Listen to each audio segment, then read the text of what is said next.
now that you know the basics of key lights, let's talk about your specific options for what kind of key light you can use. Key light option number 1 is a window, which you already know about. It's a free option, it can look really professional, but you can't control the weather, your background is more restricted, and you can't film any time of day. Key light option number 2 is a ring light. If you are looking for a key light that is the most affordable, all-in-one easy solution, then a ring light is what you want. So a ring light is a light that's in the shape of a ring, and that ring shape makes it act like a bigger light. So it spreads the light out so that when you aim it at your face, you get this nice even lighting with minimal shadows. And because it is so flattering, you will see a lot of YouTubers and beauty vloggers using ring lights all the time. Most ring light kits come with a stand that you also put your camera on, whether you're filming with a phone or some other kind of camera, and this is really nice if you don't already have a tripod.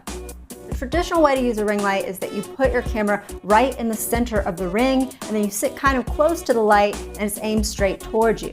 But if you have a heavier camera and you're like, I don't know about that ring light stand, if it's gonna support this thing, you can still use your camera, just mount it on a tripod right behind the ring light or right in front of it. The great thing about a ring light is it's really easy to use. Even if you're a total beginner at lighting, you just plug it in, adjust the brightness, and you're good to go. They're also not very big or bulky, and they're super lightweight, and so they're easy to move around, and they pack down into a small size.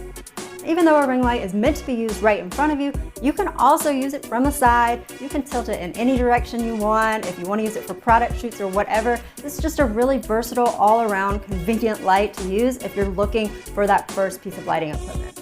There are a few potential downsides to ring lights though. You get these reflections in your eyes, these catch lights in your eyes that are in the shape of a ring, and they're kind of funky. Some people think they look too unnatural looking, and these reflections can especially be an issue if you wear glasses, but you should be able to get them out if you just raise your light up a little bit and tilt it down.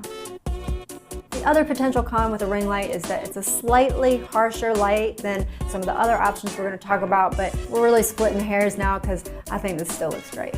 A lot of professional filmmakers kind of look down on ring lights. We actually bought this ring light specifically for this lighting lesson, and y'all, I've been really impressed and surprised with how often I use this thing just because it's so dang lightweight and portable and convenient. And so if you think that a ring light is the right key light option for you, then I have a guide with specific product recommendations for ring lights and for all the key lights that I'm talking about in this lesson. And the ring light products that I recommend in that guide, all of them come with a stand, they come with camera mounts, and the rest of these features shown on screen. And I've also got different priced options for ring lights with some notes on their standout features. Key light option number 3 is an umbrella light. So an umbrella light is a light with an umbrella that acts like a lampshade. So you point your light at your subject, and then you put this white translucent umbrella in between, and the light shines through it, and the umbrella acts like a diffusion filter that you use on Instagram. So it makes the light really soft, really flattering, and that's why it looks a little more flattering than even the ring light. The downsides to an umbrella light are, number 1, because you've got this filter in front of your light that makes it soft, it also filters out a little bit of the brightness of the light. And so sometimes you gotta have an umbrella light kind of close to your subject, but it's a lot bigger than a ring light. So you also have to be careful that that umbrella isn't slipping into the frame of your shot.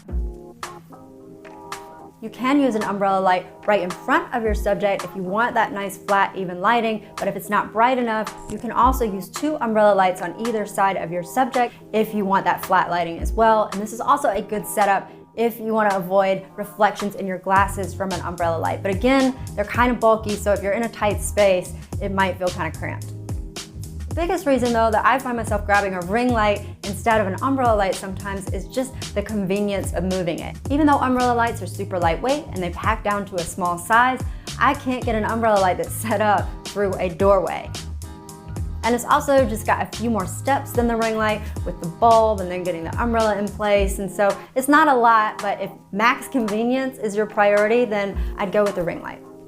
If you're looking for the most professional, most flattering light at the best price point though, I would definitely go for the umbrella light. We have a few of these that we've used for every one of our client shoots up until about the last year, and I can't recommend them highly enough because they just get great results. If you think an umbrella light sounds like the right key light for you, then I've got product recommendations for umbrella lights in the lighting guide linked down in the resources below.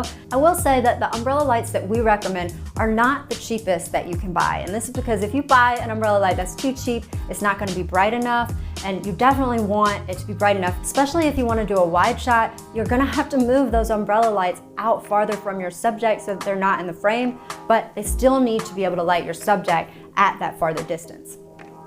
We also picked umbrella lights that are dimmable, and this is important because if you don't have this feature, the only way to change the intensity or the brightness of your umbrella light is to move it forward or backward. But umbrella lights are kind of bulky, and so you're definitely going to be bumping into things. Trust me, I have been there if you don't have a dimmer.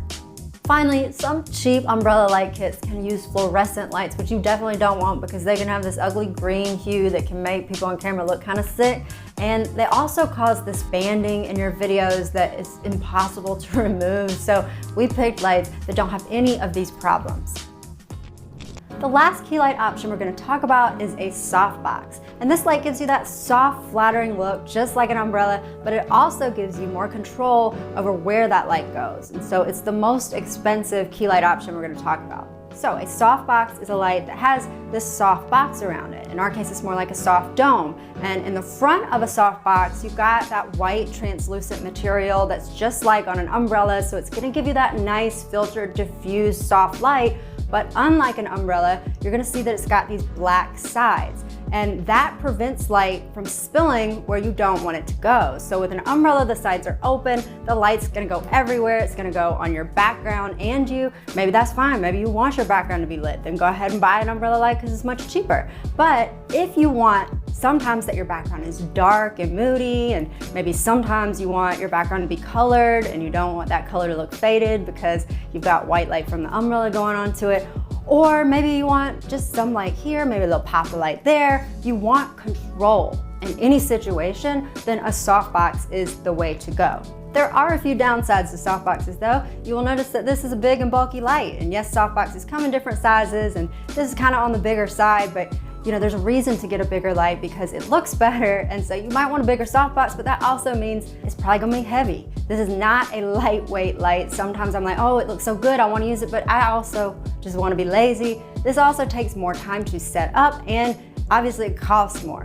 Despite those things, softboxes are, in my opinion, the most powerful, the most versatile lights, and so that flexibility has definitely added convenience and quality to our shots. And so if you have the coins to spend, then a softbox light could definitely be worth the investment. So if you're interested in buying a softbox for your key light, you can check out my product recommendations. Again, those are linked in the resources below.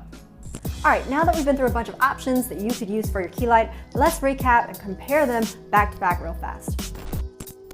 So here's what the window looked like as our key light. Here's what the ring light looked like. Here's what the umbrella light looked like. And here's what the softbox looked like.